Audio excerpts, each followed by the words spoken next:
Samuel Harrington stood on the weathered porch of his Montana homestead, watching the sun sink behind the distant mountains like a dying ember.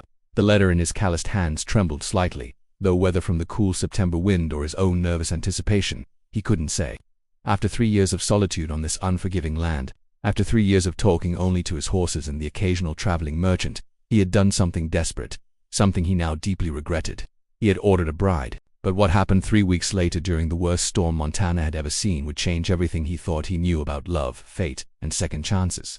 If you've ever felt the weight of a decision you couldn't take back, or wondered whether life's biggest mistakes might actually be blessings in disguise, stay with me.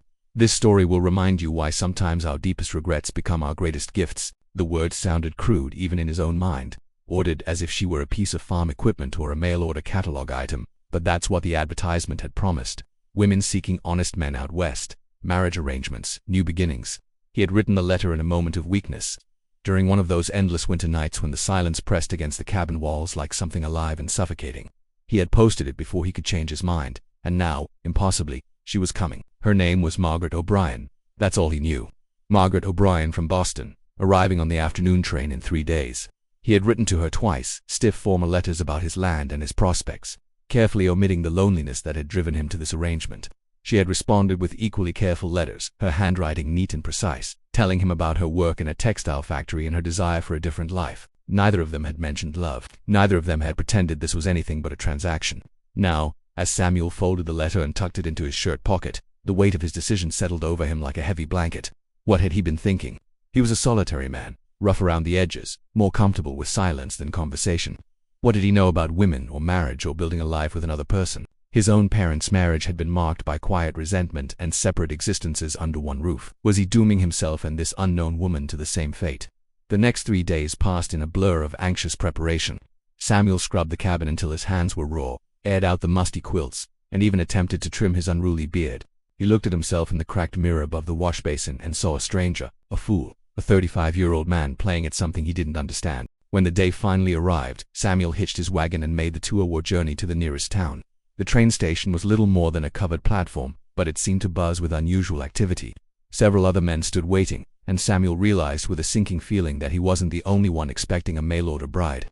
The thought made him feel even more foolish, part of some desperate parade of lonely men clutching at salvation.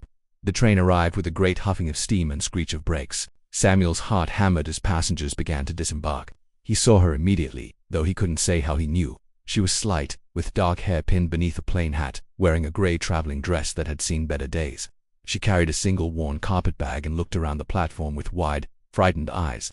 Their eyes met across the crowd, and Samuel saw his own fear reflected back at him. He forced his legs to move, crossing the platform with his hat in his hands. Up close, he could see she was younger than he'd imagined. Perhaps 25, with pale skin and a dusting of freckles across her nose. Her eyes were the color of storm clouds, and they studied him with an expression he couldn't quite read. "Miss O'Brien," his voice came out rougher than he'd intended. "Mr. Harrington, it wasn't a question." She offered a small, tight smile that didn't reach her eyes. "I'm pleased to meet you." They were both lying, and they both knew it. The preacher was waiting at the small church at the edge of town. As arranged, they would marry today, immediately, as was customary for such arrangements. No courtship, no time to change their minds. Samuel helped Margaret into the wagon, and they rode in excruciating silence through the dusty streets. The ceremony was mercifully brief. Margaret's voice shook as she said her vows, and Samuel stumbled over his words twice. The preacher pronounced them man and wife with what seemed like pity in his eyes, and then it was done. Samuel had a wife, Margaret had a husband. Neither of them had any idea what to do next. The ride back to the homestead was even worse than the ride to town. Samuel tried several times to make conversation, commenting on the landscape, the weather, the condition of the road.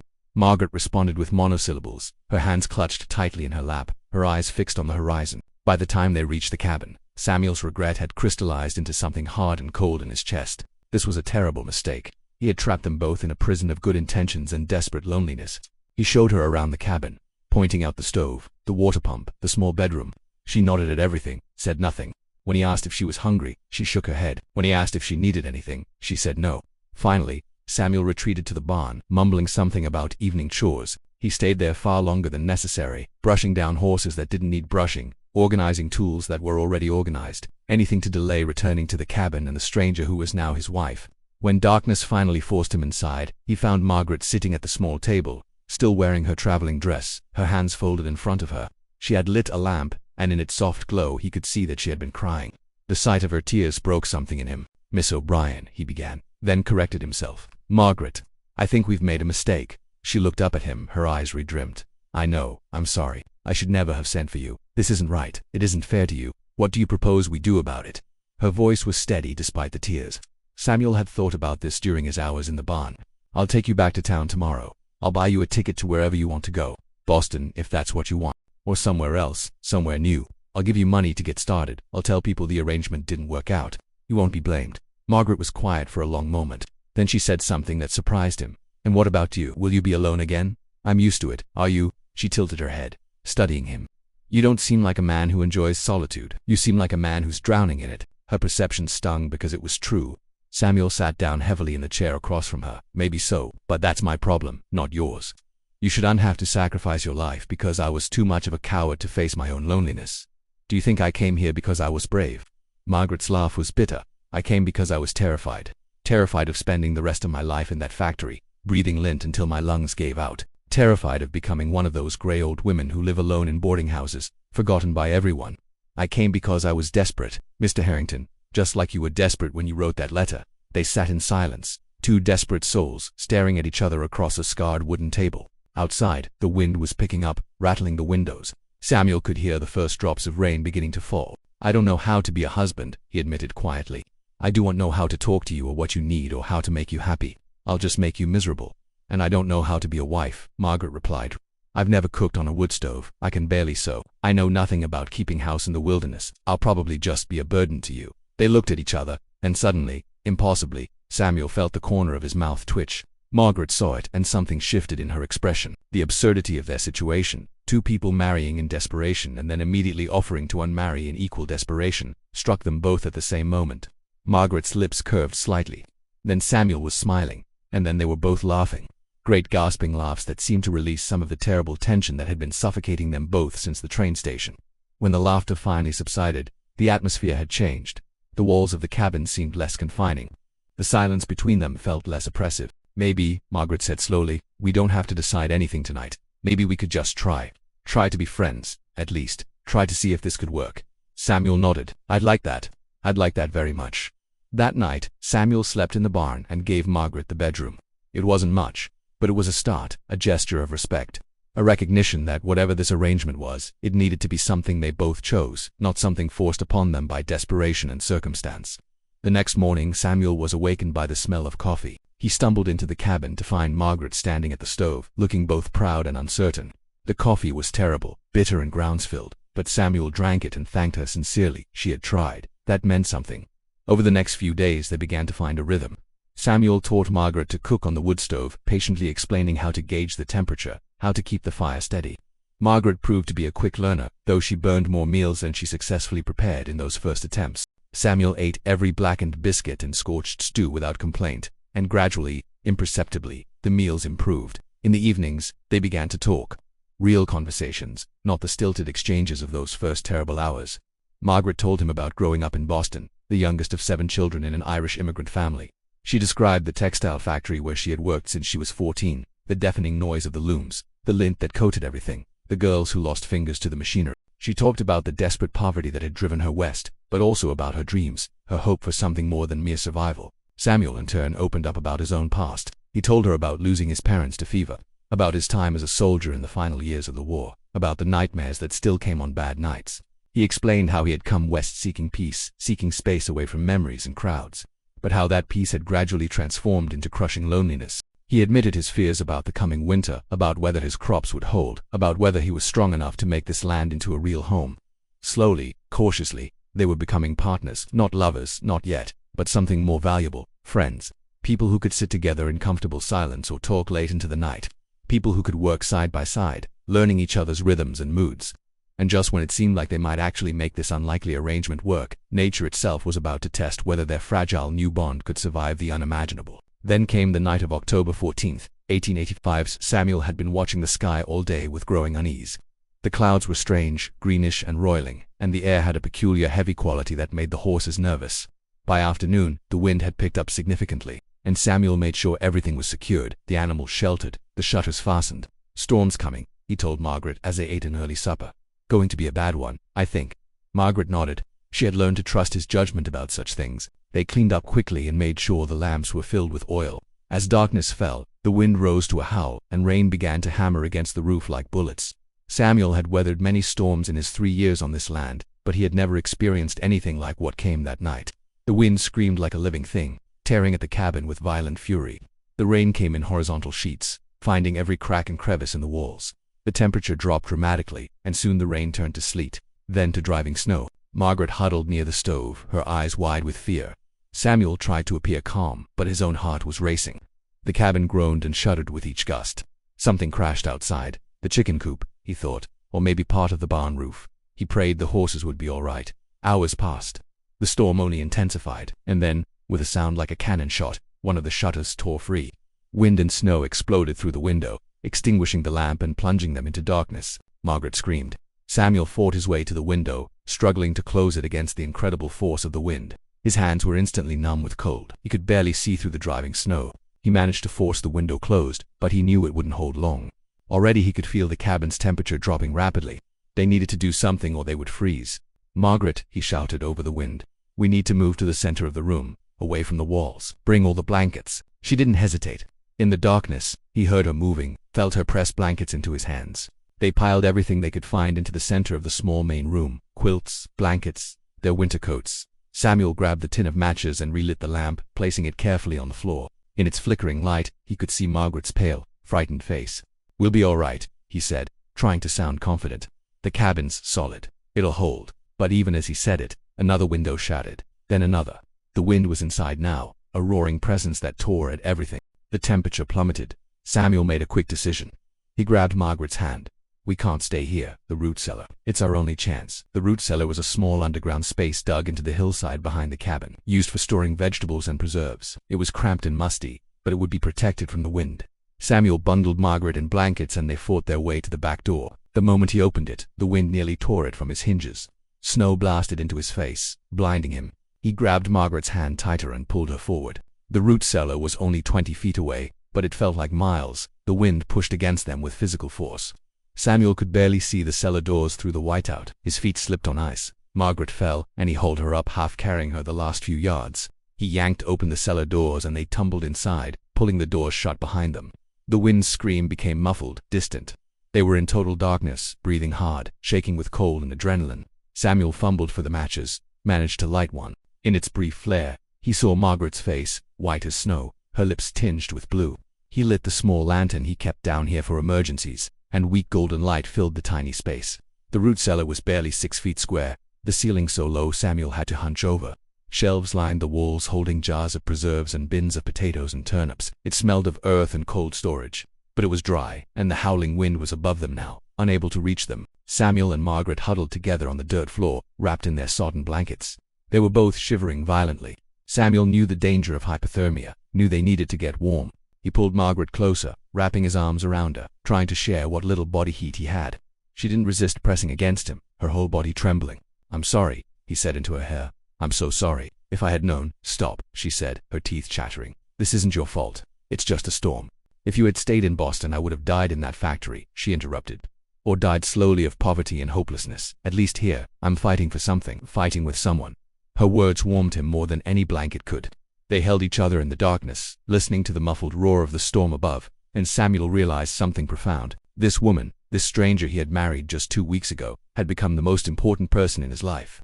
Somewhere in their awkward conversations and burned dinners and tentative friendship, she had slipped past all his defenses. "He cared about her deeply, Margaret," he said quietly. "If we get through this, when we get through this," she corrected firmly. "When we get through this, I want to try, really try, to make this marriage real, not just an arrangement. I want to build a life with you." He felt her still against him. Then she pulled back slightly to look at him. Even in the dim lantern light, he could see tears in her eyes, but she was smiling. "I want that too," she whispered.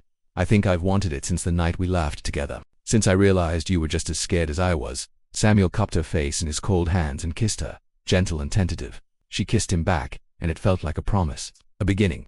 They huddled together through that endless night. The storm raged above them for hours, the worst blizzard Montana had seen in decades. They would learn later that it had killed hundreds of people across the territory, destroyed countless homes and farms, decimated herds of cattle. But in their small underground refuge, Samuel and Margaret held each other and talked, really talked, in a way they hadn't dared before. They shared their deepest fears and hopes, their regrets and dreams. They learned each other in that darkness, stripping away all pretense, all the careful walls they had built. By the time the storm finally began to subside near dawn, they weren't strangers anymore. They weren't even just friends. They were partners in the truest sense, two people who had weathered something terrible together and emerged transformed. When they finally emerged from the cellar, blinking in the weak morning light, the world had been remade. Snow lay in massive drifts, 3 and 4 feet deep. The cabin still stood, miraculously, though several windows were shattered and the door hung askew. The chicken coop was completely destroyed, scattered across the yard, but the barn had held and the horses were safe. They stood together in the snow, surveying the damage, and Margaret slipped her hand into Samuel's. He squeezed it, and they began to laugh. Not the nervous, uncertain laughter of 2 weeks ago, but genuine joy. They were alive, they had survived, and they had each other. The weeks that followed were hard. They worked from dawn to dusk, repairing the damage, preparing for the winter ahead. Other homesteaders hadn't been as fortunate. They heard stories of families found frozen, of entire farms abandoned. The storm had been a disaster for many, but Samuel and Margaret faced it together, and somehow that made all the difference. Margaret proved to be stronger than Samuel had imagined, working alongside him without complaint, learning to split wood and patch walls and tend the animals. Samuel discovered that the loneliness that had plagued him for 3 years had completely vanished. Even on the hardest days, coming back to the cabin and finding Margaret there, finding someone to share his thoughts and worries with, made everything bearable. Winter came in earnest, harsh and unforgiving, but the cabin was warm. They had enough food, enough fuel, and they had each other. They spent long evenings by the fire, reading aloud from the few books they had, playing cards, talking about their plans for spring. They would plant more crops, maybe get some chickens to replace the ones lost in the storm, expand the cabin with a proper bedroom and a larger kitchen. Margaret's cooking improved dramatically. Samuel taught her to make his mother's biscuit recipe, and she taught him the Irish songs of her childhood. They learned to dance together in the tiny space in front of the fire, laughing when they stumbled. Samuel's big boots and Margaret's small feet trying to find a rhythm. One night in December, as snow fell softly outside and the fire crackled in the stove, Margaret sat beside Samuel and took his hand. "Do you ever regret it?" she asked, "sending for me?" Samuel turned to look at her, this woman who had become his whole world. Her dark hair was loose around her shoulders, and firelight danced in her gray eyes. He thought about that moment on the porch, holding the letter, filled with regret and dread. He thought about his fear at the train station, his certainty that he had made a terrible mistake. "Not for 1 second," he said honestly. "That storm, it was the worst night of my life and the best night of my life, both at once. It's when I realized what we could be together, what we already were. Partners," Margaret said softly. "More than partners. Friends, companions, to people who chose each other. Not out of desperation this time, but out of love." It was the first time either of them had used that word. Margaret's eyes filled with tears, but she was smiling. "I love you too," she whispered. "I think I started loving you the night we laughed together, when I realized you were just a person." As scared and hopeful as I was, they held each other as the snow fell outside. And Samuel knew with absolute certainty that he was exactly where he was meant to be. The loneliness that had driven him to write that letter seemed like something from another life. The regret he had felt standing on the porch was incomprehensible now. How could he have ever regretted this? How could he have ever doubted? Spring came, eventually, as it always does. The snow melted, revealing the earth beneath. Samuel and Margaret planted their crops together, working side by side in the warming sun. Margaret's hands, once soft from factory work, grew calloused and strong. Samuel found himself singing as he worked, old songs he'd thought he'd forgotten. In May, Margaret told him she was pregnant. Samuel whooped with joy and spun her around until she was dizzy and laughing, begging him to put her down. That night, they sat together and planned the addition they would build onto the cabin, a proper nursery for their child. The baby came in early winter, a boy they named Thomas. Samuel held his son for the first time and wept, overwhelmed by love and gratitude. Margaret, exhausted but radiant, smiled at him from the bed. "We made this," she said softly. "This life, this family. From nothing but desperation and hope, we built something real." Samuel thought about the journey that had brought them here, the loneliness that had driven him to write that letter, the fear and regret he had felt when Margaret stepped off the train, the terrible storm that had forced them to truly see each other, to choose each other.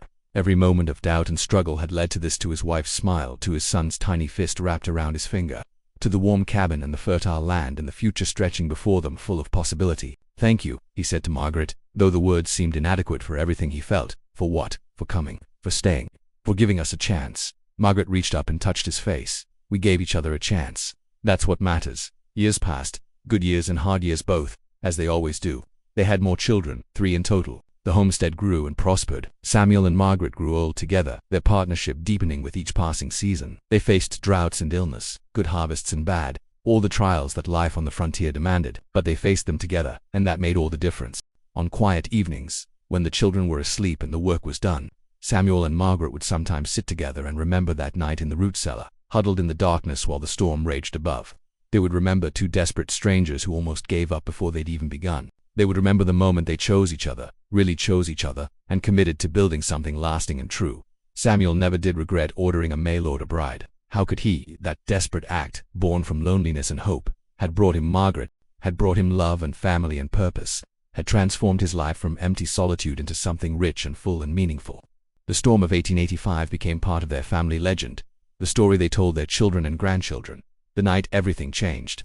The night they stopped being strangers and became partners. The night they discovered that sometimes the greatest blessings come disguised as disasters, and that sometimes the things we regret most deeply become the things we're most grateful for. Samuel lived to be 73 years old. On his last evening, he lay in the bed he had shared with Margaret for nearly 4 decades. Surrounded by children and grandchildren, Margaret held his hand, her own hands now wrinkled and spotted with age but still strong. "It was a good life," he whispered to her. "Better than I ever dreamed it was," she agreed, tears streaming down her face. "Because we built it together." And Samuel closed his eyes, remembering a terrified young woman stepping off a train, a disastrous wedding ceremony, a storm that nearly killed them, and the love that had saved them both. He had no regrets, none at all.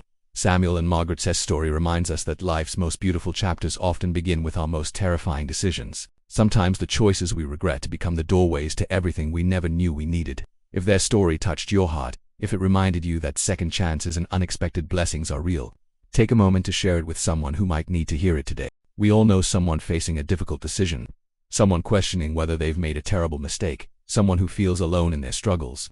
Let this story be a reminder to them and to yourself that our deepest fears can transform into our greatest joys, that strangers can become soulmates, and that the storms we survive together often reveal the truest parts of who we are. Share this story, pass on this hope, and remember that sometimes what feels like the end is really just the beginning of something extraordinary.